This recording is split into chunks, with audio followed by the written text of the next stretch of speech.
Good morning, good afternoon, good evening, everyone, from wherever you're joining.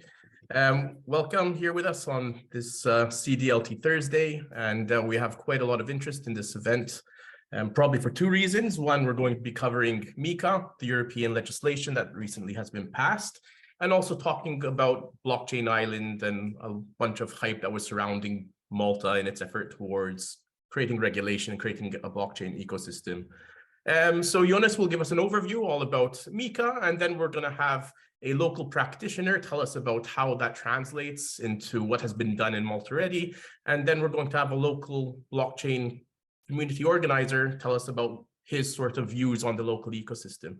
But I'd just like to start off with a bit of a story about the Center for DLT, actually. Back in 2017, there was the ICO hype. A lot of people around the world were trying to raise money to come up with new ideas just by creating a smart contract, a place where people could send crypto in some, I guess, some wish or some desire that at some point in future, they would get back returns from this investment.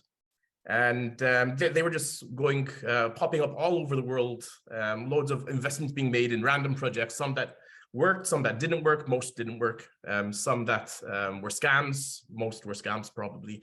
And during that period, as a programmer, this was a very good place to be. People were charging a lot of money for smart contracts and people were raising money quickly. So immediately I was like, I need to start doing this. And this is when me and Professor Gordon Potch started speaking about doing a lot of research in this space. And we started doing some technical research. And then in 2000 and late 17, no, or 2018, Malta announced it would become the blockchain island. And we were like, what are they on about? This is just technology. We hadn't thought into the depths of what was really required. And when we reached out to the government to tell them about what we're doing in terms of education, we were asked to help consult on the laws, specifically on the technology laws, not on the financial asset laws, which MiCA is quite similar to.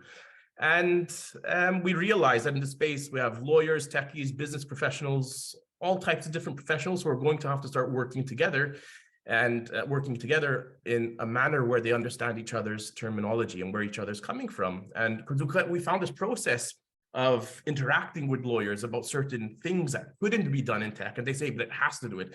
And we're saying, but it can't be done, and vice versa. So we realized we need to come up with a multidisciplinary master's in blockchain, and that's exactly what we did. So this whole blockchain island thing, did it work? Didn't it work? What was it about? I would say, let's start by hearing about what Europe has done in terms of legislation, in terms of creating an ecosystem to protect consumers. And then we can reflect a bit on whether Malta did a good job or not on that.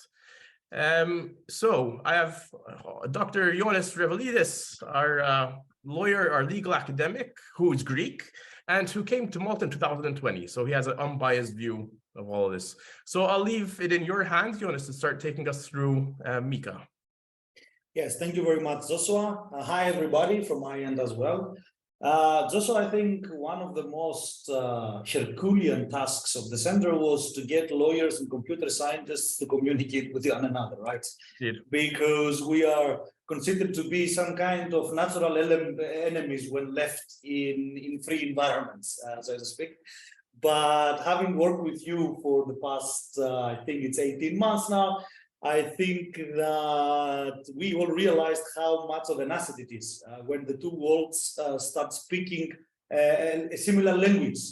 And I think since we're talking about the markets and crypto assets regulation, it is a piece of legislation where this type of collaboration between programmers and lawyers and regulators is absolutely necessary, especially because the market that the regulation tries to regulate is one that is heavily dependent on technological particularities. And we have to remind ourselves that while we have prioritized blockchain and crypto assets in our research, and of course the people following us have a keen interest in that, it remains a niche market.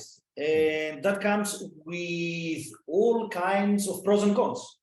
I would say that nonetheless, that exactly because it is a niche market, the technology is not mature yet. And that is reflected on what average users can do. I was thinking the other day that if you have not been at the center, and I was not always readily having your advice on how to go around and do stuff on blockchain-based applications, that would be impossible. And especially well, Jonas, if I could, early stage, I think that it is important.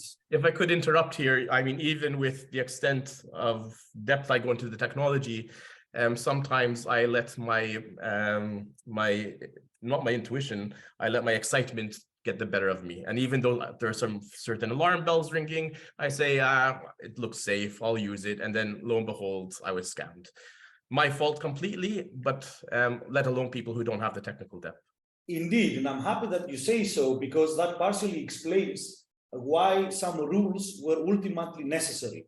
I know that we are talking about crypto assets that are created by blockchain communities, and we all know that blockchain communities are not particularly friendly towards the idea of having an external authority telling them what to do.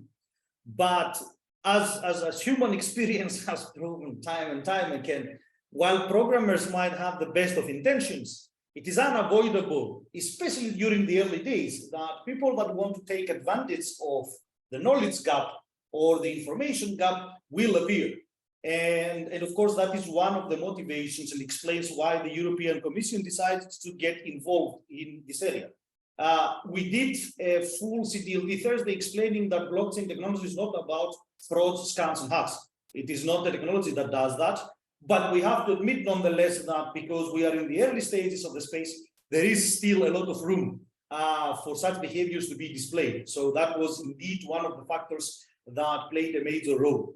But if I want to be fully honest, what really motivated the EU to enter the regulatory area is what happened with a proposed crypto asset project that never came to be, but it displayed to legislators across the globe what is the potential of the technology surrounding crypto assets and the markets surrounding crypto assets. And I refer, of course, to the infamous Facebook effort to create its own digital assets, which started its life as Libra, but then it was called Diem and the Sats. And although it never came to be, it alarmed legislators across the globe, but most characteristically the European Commission, which up until that point was not really considering interfering with the crypto assets area. Why? Because what Libra Diem proved was that crypto assets have the potential of scaling at a level that might compete with existing monetary instruments. And when I say monetary instruments, I mostly refer to government money.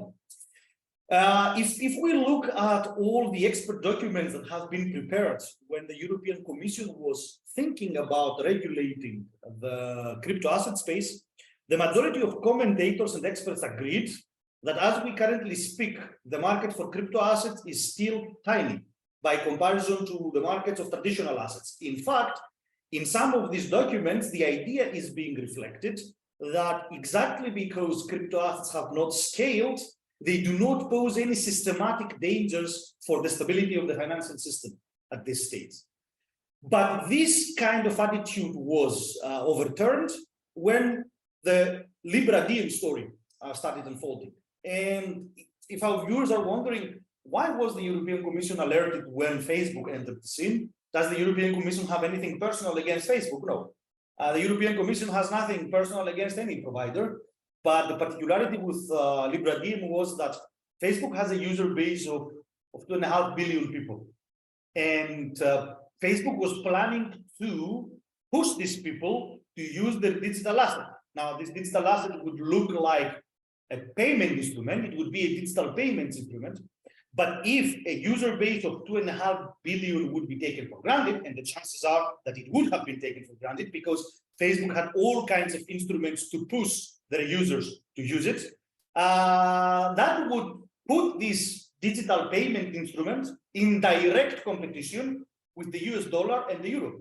And if we want to think about the numbers, a digital asset controlled by a private company with a user base of 2.5 billion people, it would make the euro look like a dwarf by comparison, because of course we all appreciate that we can do payments with euros and the such. I know that among us there are of course those that want to take it down, but it has a user base of let's say 700 million.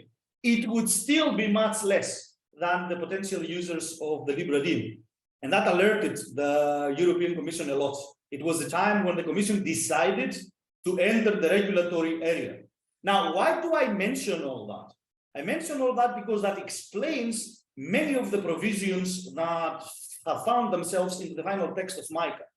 I would like to share with our viewers today that MiCA is obsessed with stablecoins and payment instruments. And the explanation to that goes back to the Libra deal, so to speak, story. That explains why MiCA has such a preoccupation.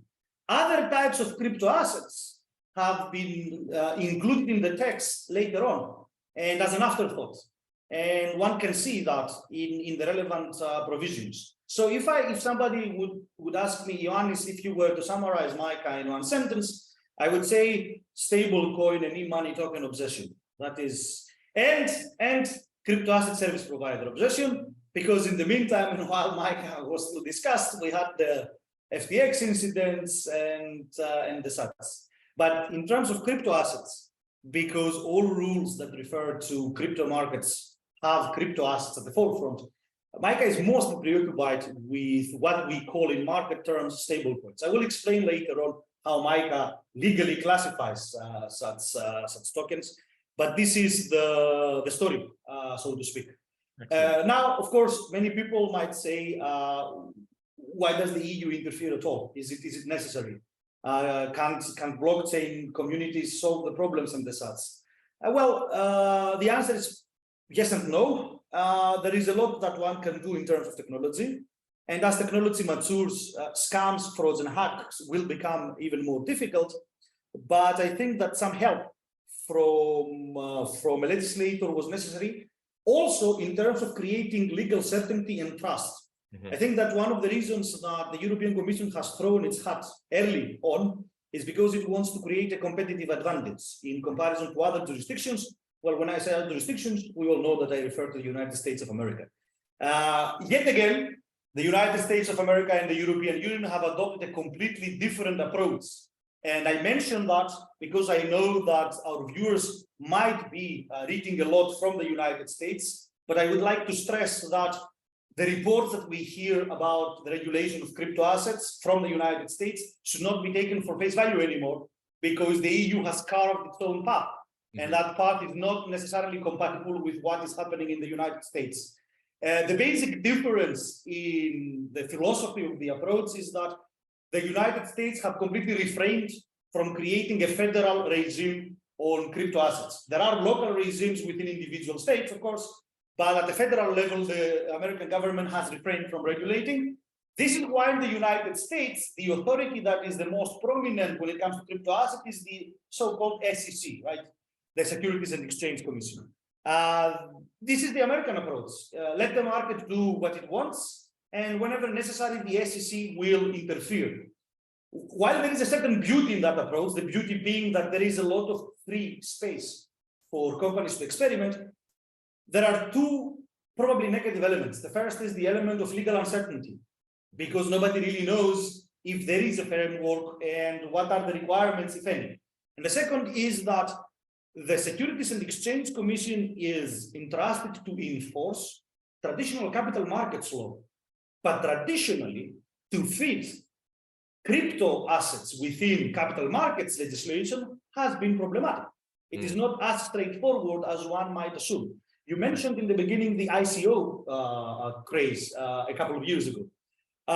During the ICO craze, first and foremost, it was fueled by the lack of a regulatory framework, because that created the illusion that issuing an ICO is unregulated, as it is being said in the markets. Right? But in reality, it turned out to be that the SEC was able to apply the traditional yardsticks of capital markets law. That is not always the case, nonetheless. And sometimes the Securities and Exchange Commission has been forced to interpret capital markets laws and apply them in situations that were not necessarily fitting. So in that sense, the fact that the European Union is preparing a tailor-made approach probably comes with a certain degree of wisdom. Now, it seems like certain players in the market seem to have appreciated what the EU is being doing in the area. I know for a fact that the virtual monopoly when it comes to service providers, which is Binance, is already preparing to make itself MiCA ready. There are reports that they have registered a Polish subsidiary, which might imply that they might go for a Polish license in order to be able to operate within the European Union. Having said all these introductory thoughts, I will try to share some slides just to give a very general outline of the rules that MiCA is providing for crypto assets. Unless you would like to what I'll discuss just pick on there is you mentioned how technology can provide certain safeguards and also brings certain concerns, and this is where regulation can come in. What I'd like to point out is really what we've done, Malta, EU, most countries, is regulate centralized entities, not even focusing on the technology, the benefits that technology can bring yet, and even how to treat this decentralized tech within regulation. And I think that's going to be an interesting step as our regulation around the world emerges to really treat how can we give legal certainty to decentralized systems. So I would just pick on that. And also, you mentioned that the US's approach to regulating on a case-by-case basis, it sort of over time has given off the impression that they're a bit bipolar. Sometimes it seems they're being very favorable, and sometimes it seems that they just hate the industry. And it's because of this case-by-case basis where they're probably being put in tough spots and they need to make a tough decision because they don't have a set of rules that they can fall back on. And that is one interesting element that emerges from regulation, because if you don't find the regulatory balance, you're going to stifle the sector. If you overregulate, if you underregulate, you're going to let criminal activity get in. So I think coming up with a regime specifically for a sector could help get around particular problems that the US is facing. We'll see if they change their mind over time. But that's just it from my end, not a non-legal overview. So take what I said with a pinch of salt. No, I think these are absolutely valid observations, Joshua, especially the observation that you made about how Malta went about regulating, because in large parts, that is also what MiCA does. It is clear from the text of MiCA that has been voted on the European Parliament plenary session of April 20, that MiCA will not interfere with the world of decentralized finance. And there is a certain wisdom, of course, in this decision, because decentralized finance is a completely different creature overall. And of course, the Commission reserves the right to review the area and return with possible rules in the future. But there is another interesting element. I know that the word decentralization is very strong among blockchain communities, but the market reality is that the vast majority of assets and operators are centralized. They come from entities that are fully controlled, either by a company or a group of people. And therefore, it does make sense to regulate what is prominent now and reflect on what might come next. Although I'm not implying that regulating decentralized financial applications is going to be a walk in the park. It's going to take a lot of effort. If it is at all possible, I would understand why somebody might say that it is impossible to do so. Indeed. Yeah. In fact, one of our audience members, Richard, said the cool thing about VFA MiCA as well is that once you are licensed, you sort of have a shield against the other regulatory regimes because you're operating under, let's say, the European regime. Indeed. It adds to what I mentioned as legal certainty, and That's it right. also allows companies to streamline their processes because they know now what are the yardsticks that they need to meet. And I would add to what has been mentioned already, that the big prize of MiCA is that if you get a license in one member state and comply with local supervision there, you're going to be allowed to operate through the entire union, which of course is attractive because it is a market of 27 member states and not a negligible one. I would say, in fact, that Europeans are very deep into crypto assets. The European market is not to be underestimated, so to speak. So that is one of the perks for sure. That applies, of course, to crypto asset service providers, but issuers can also benefit from a market of 27 member states. Now, I have included a slide here on a common presentation that we have prepared. It's also on what is the taxonomy of crypto assets under MiCA. I know that there are different terms to describe crypto assets in the market. I know that there are several names like stable coins, protocol tokens, utility tokens, and the such. MiCA, generally speaking, is only partially using that language. Generally speaking, it has clustered the regulated crypto assets under 3 phenotypes: the e-money tokens, the asset reference tokens, and all other crypto assets. Now, briefly put, e-money tokens are digital payment methods. I would say that if I were to talk it in market terms, e-money tokens are stable coins, with the particularity though that the value of the stable coin is pegged to a single fiat currency.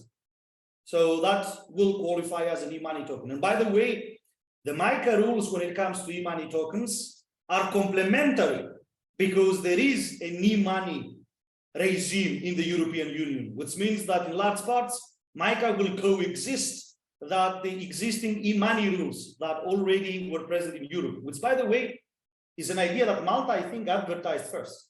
When Malta regulated the space, said that if a crypto asset would qualify as an e-money token under EU law, it will then be regulated as an e-money token under EU law, and no specific regime is necessary. The same now happens with MiCA. MiCA more or less takes a similar approach. The slight difference here being that MiCA nonetheless includes some rules on e-money tokens, which, as I said, though, are of complementary nature to the e-money rules of the general e-money regime in the European Union. Now, the second type of assets, which I would say is all what MiCA obsessing about, are the so-called asset reference tokens. These are all other stable coins. In market language, I would say that when MiCA speaks of asset reference tokens, it talks about stable coins which stabilize their value by pegging themselves to a basket of assets. And when I say a basket of assets, I mean either a fiat currency and a commodity, or any combination possible.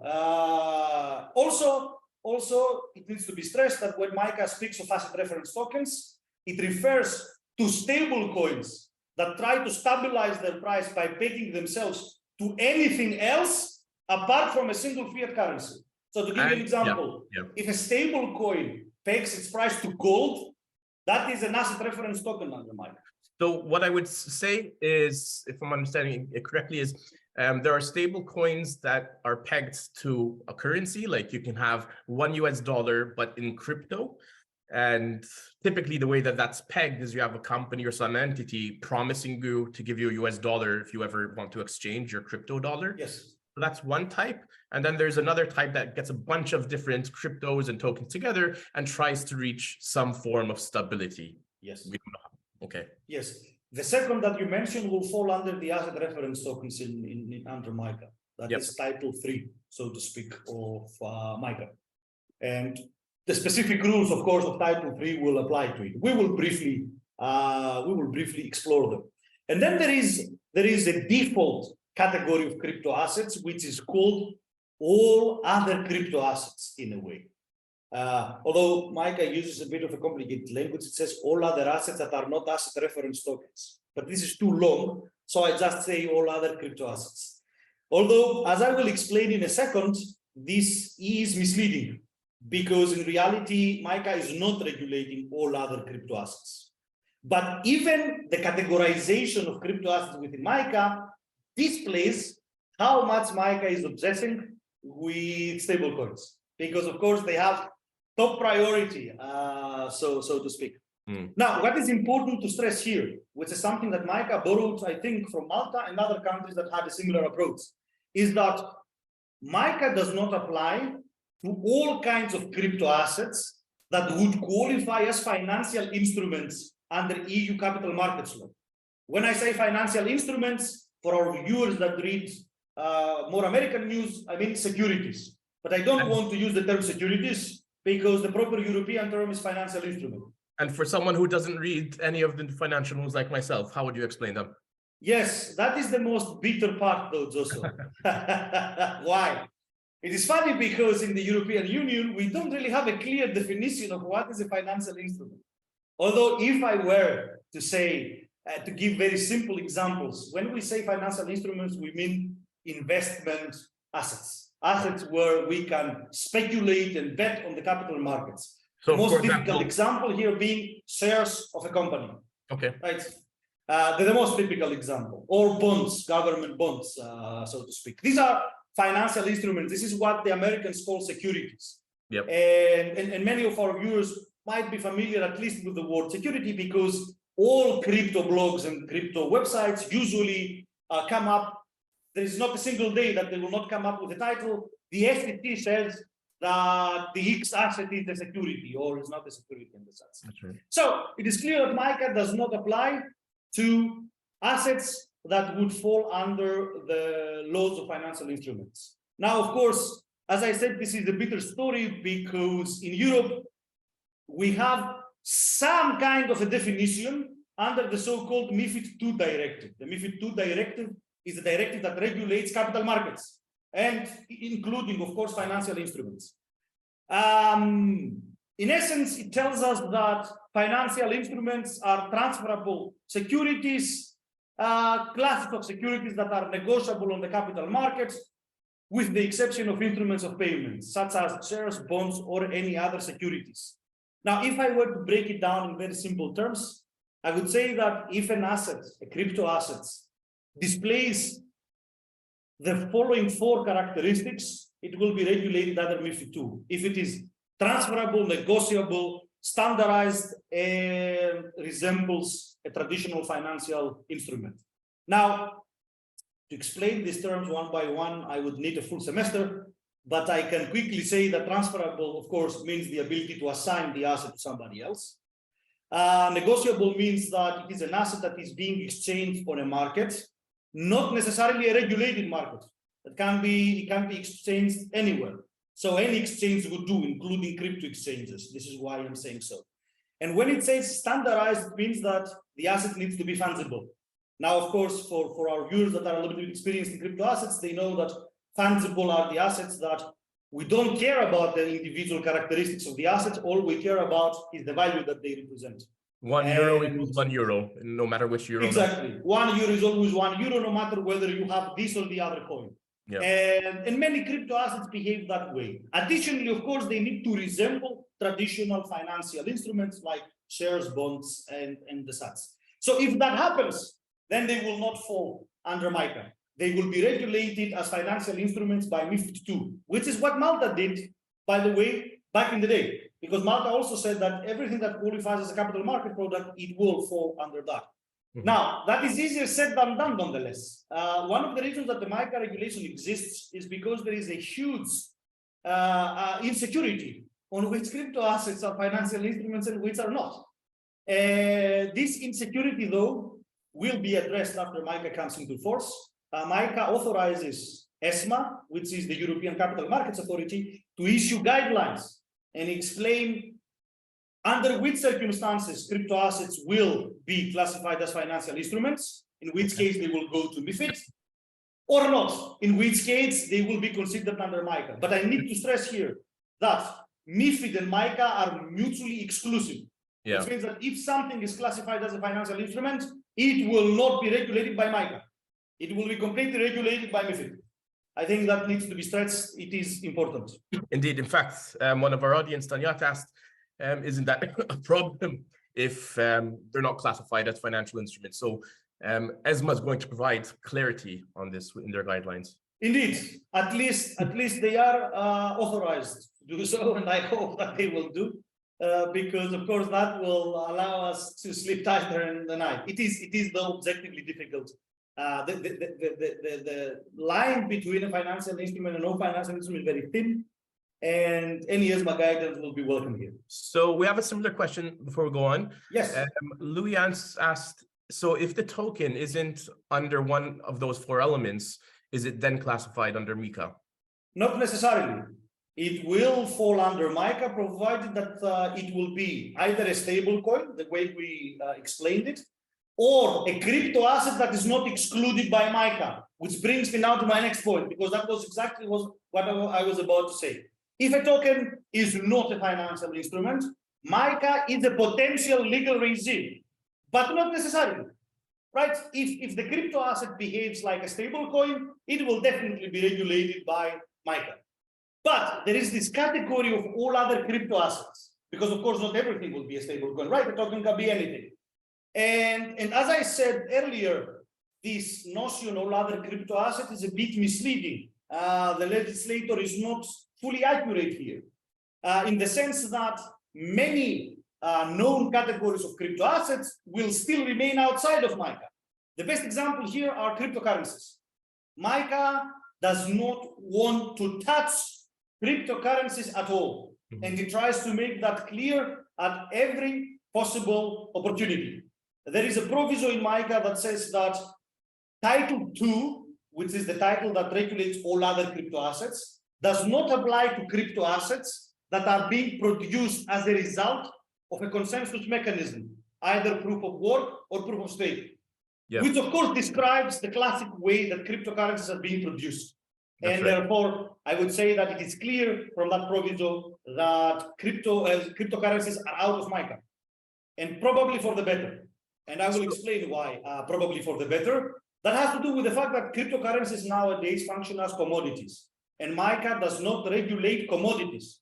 MiCA regulates instruments of payments or digital assets that have a financial use, despite not being investment vehicles, so to speak. Financial use means that their value can fluctuate in a market, and not all of them will fulfill this benchmark, so to speak. Now, cryptocurrencies are out, and there is another important element in MiCA. Recital 22 says that crypto assets that do not have an identified issuer are outside of MiCA. I think the legislator could not describe Bitcoin better, right? Because I think Bitcoin is clearly a crypto asset that does not have an identified issuer. And I think that showcases that MiCA does not want to touch cryptocurrencies. So your beloved cryptocurrency will not be regulated by MiCA. Indeed, you might to say that, Joshua, and ask me then, because I need to clarify that. Does that mean that MiCA leaves cryptocurrencies completely untouched? No. What MiCA does is that it regulates crypto service providers. And if you are working, if you want to use your cryptocurrencies, you will go through service provider. Excellent. So it will touch you there. It will influence you there. It will not leave you completely, you're out of jail, you're free, like in Monopoly, right?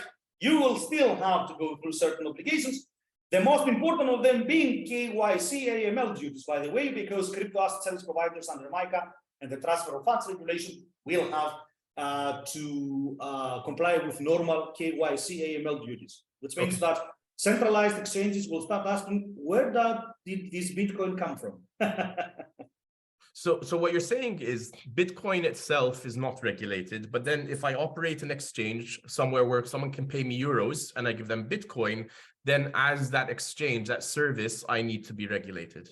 Yes, the service provider, the people that help us exchange or sell or buy crypto assets will be regulated. So there are going to be rules on how we deal with cryptocurrencies. So these are like financial service providers, individuals providing some service on our normal money. They are regulated in the financial space. Now in this space, it's crypto service providers, not the money as such, not the crypto. Okay. Yes. So cryptocurrencies are out. Important, right? What else is out of MiCA? CBDCs, all other assets that are issued by government authorities, which means that MiCA mostly regulates what private companies create in terms of crypto assets. What about our beloved non-fungible tokens, Joshua? I think I told you that before in a private conversation. The best way to describe it, you can tell the phrase yourself if you would like. And we have a question from Sed on this, asking if it's regulated. And the answer that I know, based upon the trust in the expert lawyer who I've had many arguments with, says it's neither in nor out nor in between. Indeed, the situation with non-fungible tokens is in, out, or in between, right? Everything goes. Now, we all know that non-fungible tokens, by the way, they appeared on the horizon at the last stages of the MiCA regulation. This is why they were not taken into account in the beginning. They had to be inserted in the last moment. The particular, of course, with non-fungible tokens is that they are non-fungible. The fact that in comparison to all other crypto assets, they gain their value by their unique characteristics and the rights that they give you instead of their value. Now, there is a clause on MiCA that says that non-fungible tokens are out, but this clause is again misleading. That's always with laws, right? One needs to look at recitals 10 and 11 of MiCA in order to understand what the real story is, and I will try to summarize it and make it as simple as possible. If there is a non-fungible token which bears the characteristic of a classic art NFT, like I create a digital picture and I mint it as an NFT and I sell it over OpenSea, that will be outside of MiCA. Right? The typical arrangement, the typical ERC 721 token that is offered for sale via OpenSea, while the underlying JPEG is stored on a decentralized server. This typical arrangement, if it works as such, it will be outside of MiCA. So without mentioning a specific one, something like those monkeys we typically hear about selling for a lot of money, if they're operating in this type of way, then they're out. Okay. Yes, despite the fact, and the legislator recognizes that speculation is possible. Yeah. Right? Speculation on the price of such assets is possible. But the legislator says that by virtue of the fact that their value is attributed to their unique characteristics and the kind of usefulness that they offer, they will remain outside of MiCA because they do not necessarily have a financial use. They do not necessarily behave something like shares in a company in the sense. That is the starting point, nonetheless. That does not exclude though the possibility that a non-fungible token might behave like a financial instrument. It might meet the 4 benchmarks that we mentioned earlier: transferability, negotiability, standardization, and resemblance to typical financial instruments. That will happen when a non-fungible token appears to be non-fungible, but in reality it's not. In this case, there are 2 possible regimes that will regulate it, either MiFID or MiCA. It will go under MiFID if it meets the benchmarks of MiFID 2, the 4 characteristics that we mentioned. Otherwise, it will fall under Title 2 of MiCA as a general crypto asset category.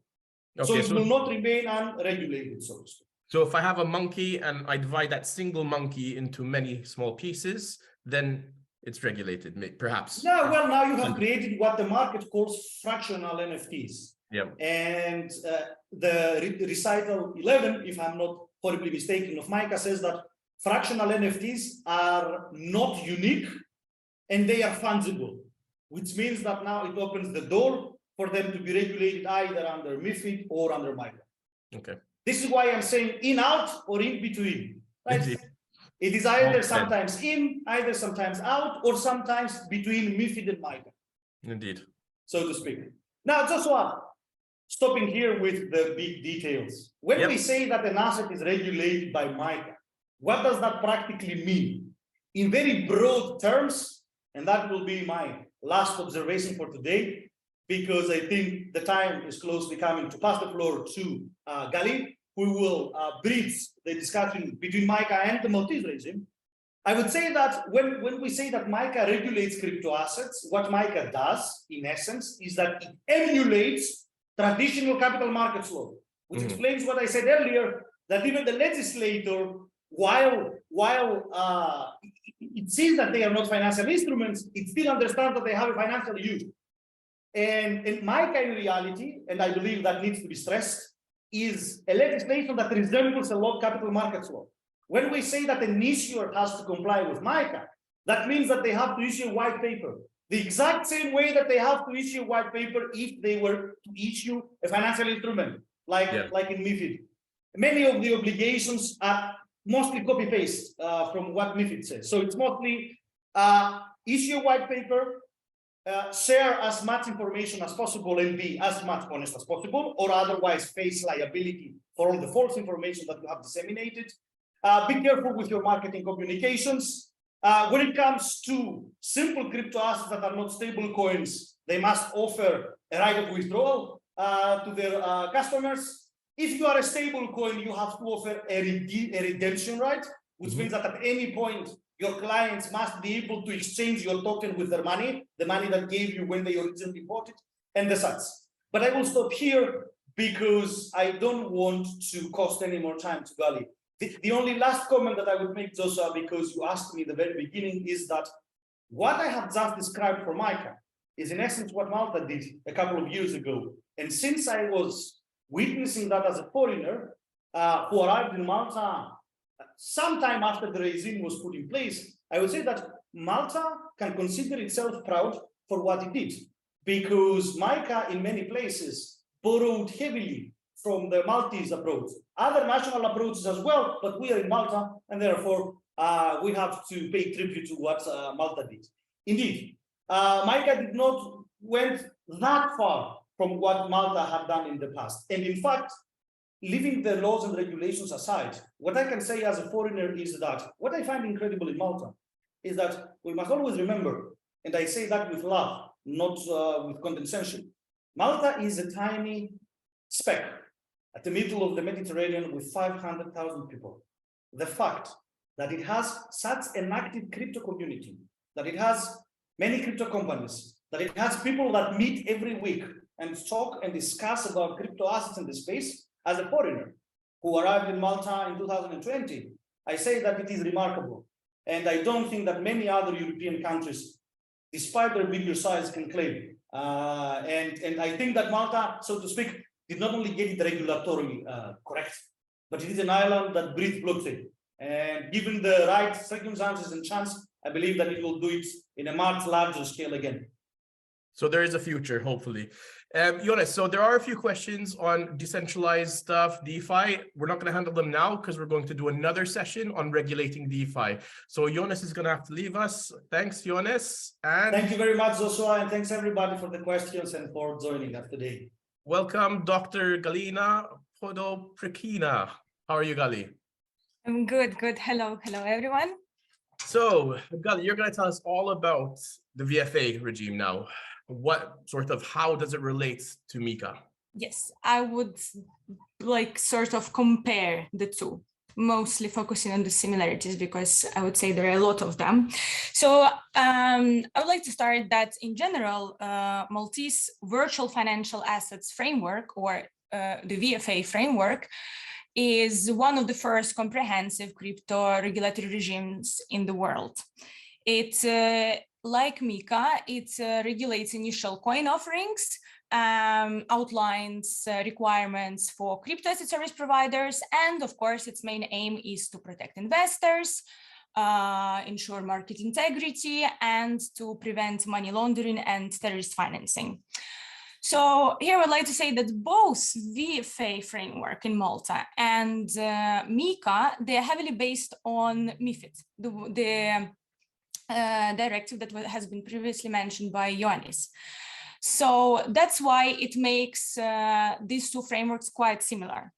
So this being said, if one looks at the services, crypto asset services that actually trigger the acquisition of license by the entity that would like to provide these services, and compares those services in MiCA and in the VFA Act, one can see that they are practically identical. These services being like custody services, placing of crypto assets, execution of orders on behalf of other persons. So this is already like a huge similarity between the two frameworks. Then on another thing that I would like to point out is that both MiCA framework and VFA framework, they categorize licenses into classes, and each class allows for the performance of certain licensable activities. And also each class requires to have a particular minimum capital requirements. Now here, what is important is that under MiCA, this minimum capital requirement is much more lenient, like with the maximum being 150,000 euros.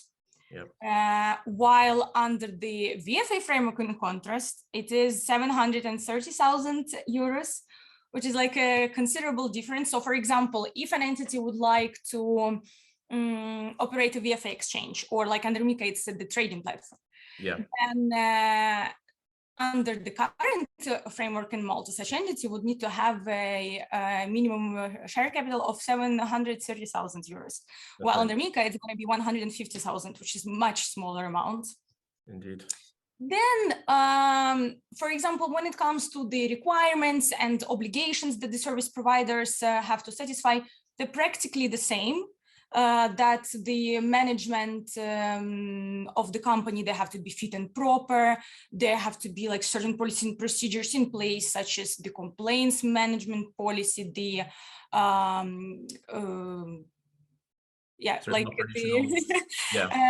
then the prudential requirements, they're almost more or less the same. And then, of course, that the service providers have to act fairly and in the best interest of the clients. This all remains the same. So to sort of sum up quickly the crypto assets service providers part, the two frameworks, they are almost really identical, just with MiCA being even less strict. So the VFA framework is much, much stricter in that sense. Then another difference between two frameworks in general is the way the crypto assets are being categorized. So VFA framework, it focuses on what VFA Act regulates, which is the virtual financial asset, and what is not regulated, being like financial instruments, e-money tokens, and completely unregulated virtual tokens. While MiCA classifies assets in different categories, as Ioannis mentioned previously. There are e-money tokens, asset reference tokens, and other crypto assets.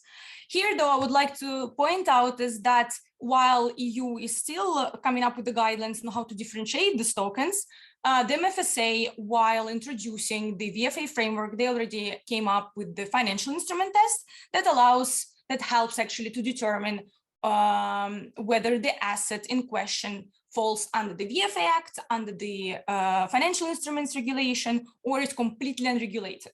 Indeed. Yes. So, yes, this being said, I would like now to proceed to the issuance of the crypto assets. And this is again another difference that there is between MiCA and VFA framework, is because under the VFA framework, the white paper have to be always registered and approved by the MFSA if one intends to issue the crypto asset.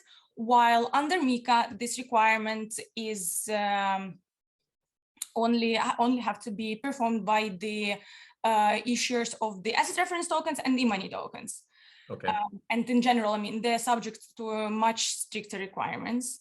So when it comes to other crypto assets under MiCA, you just publish the white paper. You don't need to wait for an approval by the national competent authority, and you just can offer it to public. Of course, I mean, national authorities, they may ask you to amend certain things or like to add certain things, but in the end of the day, you can already offer it to the public.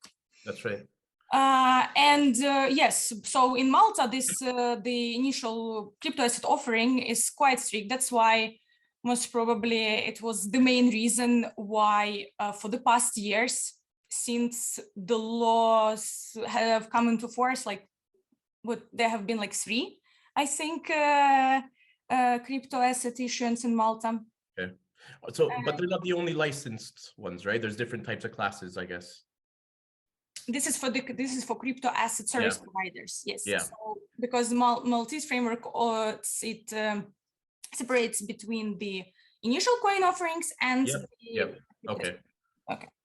Yeah, and yeah. So to conclude, I mean, I can say that when it comes to the crypto asset service providers, DFA framework is definitely ready. I mean, our regulators and like the VFAs, the current VFA service providers, they even used to more strict requirements. So this is a great advantage. And then in this case, I would also like to say that we've been in correspondence through the VFA forum with the MFSA, and the MFSA themselves, they have already announced that they already started assessing MiCA in order to align it with, in order to align VFA framework with it, so that then this transition of the current licensees in Malta, it will be very, very seamless. Excellent. And maybe most likely they will be even subject to the simplified authorization procedure in such case. Excellent. So it does seem like a lot has been copied. There's a lot of similarities. It's great that you pointed out that barrier to entry there was. It seemed like the framework requiring so much share capital wasn't that startup friendly. And I think we knew that. And in hindsight, I'm of two opinions, whether it was a good thing to do or a bad thing to do. So 2017-18, it just started the sector. It was heavily risky. Till now, we're seeing FTX and large ones go down. So if we let in so many companies in Malta with lower requirements, could there have been more damage? Do we see it as less risky now? I don't know. I think those are the trade-offs that we have to consider. Obviously, I'm pro startups, so I wish we would have seen more, but like Jonas said, we're a small island. Maybe it's not that bad given the number that there is. So thanks, Gali. You joined us from WH Partners. And in fact, I met Gali at Crypto Hub, and we're now going to have with us Ferris from Crypto Hub, who's going to tell us about the local community. Thanks, Gali.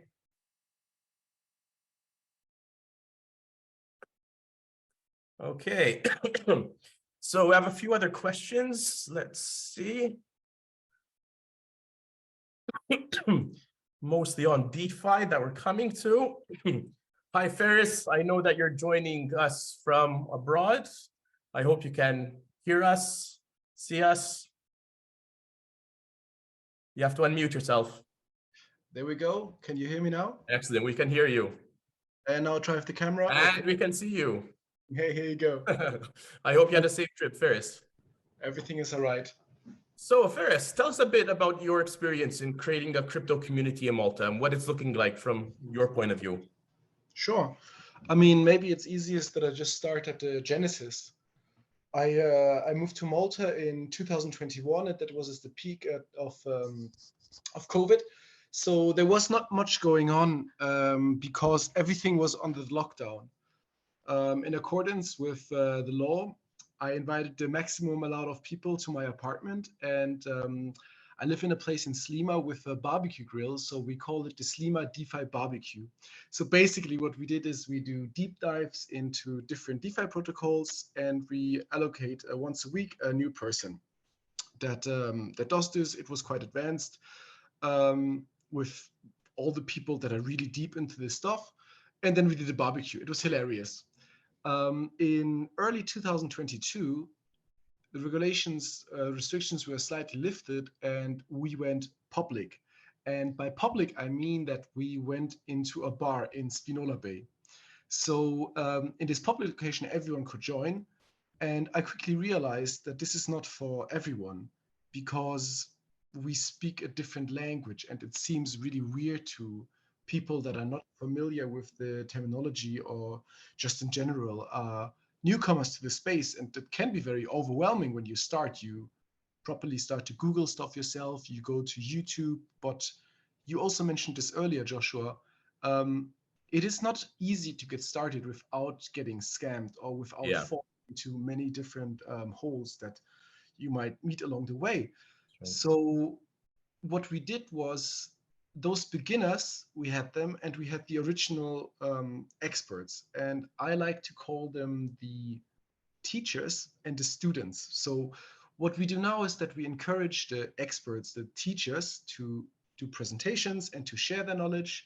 And at the same time, we try to provide a space for beginners to ask all these questions. You know, people come and they ask, where is where's the Bitcoin? I was like, Yep. what do you mean? The coin, where's the physical Bitcoin? I've never seen it. There were people that were asking, why can I not just right click on the monkey? I mean, why can I not right click on the NFT? And there should be space for questions like that. And I think it's also very valuable that we do this in person. Right now, we're having a webinar and I'm speaking to you from abroad. Normally, when we talk in person in Malta. And I think there's also a great value to that because somebody tells you something on the internet, they just disappear.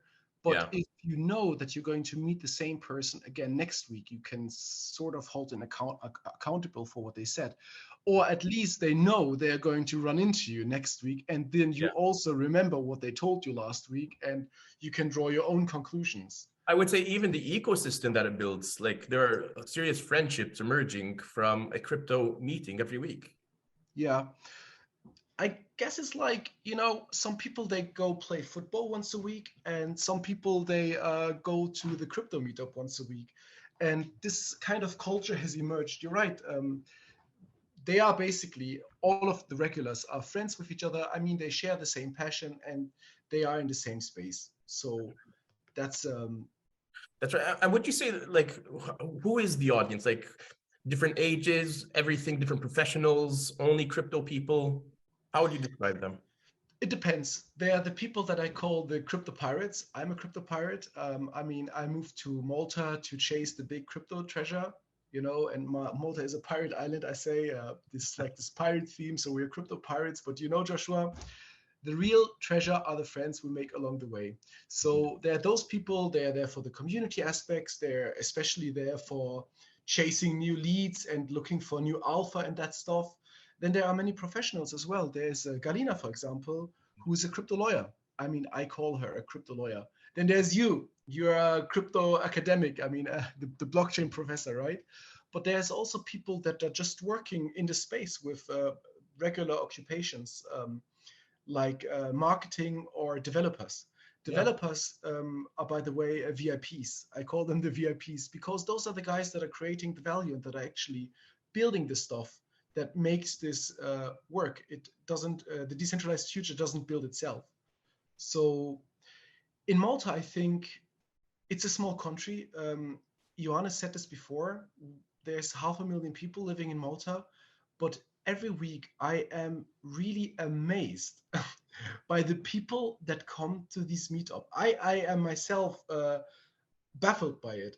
And this is why we have sometimes 3 speakers a week, because there is such a high density of, what can I say, front runners in Malta. It attracts, they manage to attract these people. That's why I'm here. I'm here for the opportunity that Malta is providing. And so are many other people. And luckily they joined a meetup. And right now we have, like a football team. We have a good community of crypto pirates. Excellent. So I think on that note, I would say Malta might have quite a bright future in this blockchain island. Let's ignore the whole political hype and anything surrounding it. Like what we really care about is Malta at the end of the day being a successful place for blockchain ecosystems and bringing business to Malta, but also the message, the ethos that blockchain brings with it, power back to the people, decentralization, accountability, transparency. I mean, how could we argue with values like that? And hopefully we'll see that all of these different efforts working together will bring forward a fairer Malta, perhaps in a decade or so. And we look forward to being one of the players there. And I'm sure that Ferris at Crypto Hub is going to keep organizing this meeting for us. And I think, Ferris, even at some stage, maybe you're saying you should disappear. Who knows, right? I think that's really good. Joshua, in the Doctors of Satoshi, and I'm not joking about this, it should really be the vision of everyone in the crypto space to eventually design themselves out of the picture. Exactly. And it's not an easy job. So I want to launch a DAO, okay? Yeah. But it's not I who can do this. So what we need is the critical eyes. We need people that understand this technology. We need people that know how to handle a private key. We need people that are somewhat long-term committed, because if we have a multi-sig, like if we have a community wallet that is controlled by some of the core community members and they just disappear. Imagine we have some expenses to cover, some decisions to be made, and they're traveling in Bali, and that's great. But then they go like, I changed the island. Now I'm somewhere else, or they went to Portugal or moved away, and this happens all the time. By the Indeed. way, even though they move away and like this, there's a lot of fluctuation. Yeah. What I've done with this now is that we started to branch out. So whenever somebody moves somewhere else, there's a big likelihood that they have that they still have a craving for this community that they've tasted in Malta. So they're looking for the equivalent abroad, and Absolutely. we tried to connect to them as well. So imagine we could do this on chain in right. a smart way, that we have like a global structure of DAOs, like the network state, but we have to start here, and we have to start by building a DAO ourselves. And it is my goal that Crypto Hub Malta will eventually be a legally recognized DAO in Malta. And if we manage that, Malta will for real be on the map, at least for the communities, as blockchain island, because then we would be the first legally recognized community DAO. And that would be so cool. That is excellent. And we've been speaking about this, and I'm going to reach out to you because I'm sure we're going to manage. Excellent, Ferit. Thanks, Gali. Thanks to Yona, who had to leave us before. We're going to be handling DEX's decentralized regulation in a few weeks, so I won't go over those questions, but we'll get back to you on the pending questions. Thanks, everyone. Wishing you a great evening. And if you need anything or want to hear something from us particularly, just reach out to us. Thanks a lot. Have a nice evening. Ciao. Ciao.